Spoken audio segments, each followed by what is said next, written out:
ஸ்ரீமதே ராமானுஜாய நமः. சுத்தீர மகேந்திரகிரி மலை, அது நடுவில் நம்பியாறு ஓடின்னு இருக்கு அமைதியா.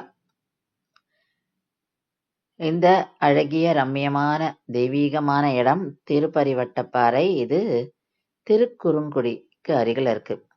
இந்த ஆற்றுக்கு மேல ஒரு குட்டி பாலம், அதுக்கு அந்த பக்கம் ஒரு அழகிய சன்னதி. அந்த சன்னதி எம்பெருமானாருக்காக கட்டப்பட்டது, அதாவது சுவாமி ராமானுஜருக்காக கட்டப்பட்ட சன்னதி இது.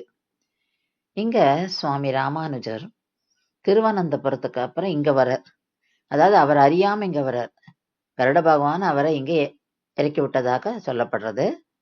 அவருக்கு தான் எங்க வந்திருக்கோன்னு தெரியல. மறுநாள் எழுந்துக்கிறார், எழுந்து அனுஷ்டானங்கள் பண்றார்.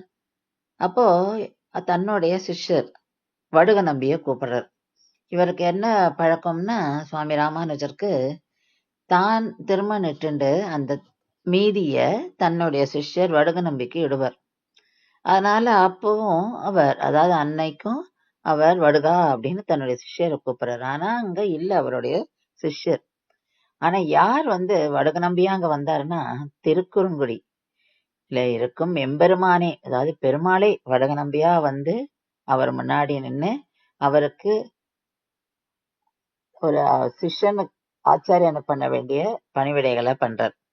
அந்த இடம் தான் நம்ம இங்க பார்த்துட்டு இருக்கோம். இப்போ இந்த படி கீழே நம்ம போனோம்னா சுவாமி ராமானுஜரையும் பக்கத்திலே வடுக நம்பியும் இருக்கிற அந்த ஒரு பாறையை நம்ம பார்க்கிறோம். அதாவது இந்த பாறைக்கு இன்னொரு விசேஷம் என்னன்னா, இந்த இடத்துக்கு பெருமாள் சுவாமி ராமானுஜரை தன்னோட ஆச்சாரனை எடுத்துட்டு அவருக்கு பணிவிடை பண்றாரு. அதாவது அவர் வஸ்திரங்கள் எல்லாம் தூச்சி போடுறாராம். அது தூச்சி போட்ட பாறை தான் இதுதான். அதனாலதான் இதுக்கு திரு பரிவட்ட பாறை அப்படிங்கிறா. இப்போ இந்த படிகள் இறங்கி நம்ம போய் பார்த்தோம்னாக்கா இந்த இடத்துல இந்த இடமா நம்ம சேவிக்கலாம்.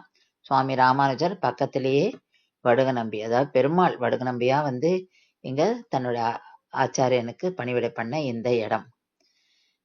இது ரொம்ப தெய்வீகமான இடம், மெய் சிலுக்க வைக்கும். ஸ்ரீமதே ராமானுஜாய நமः.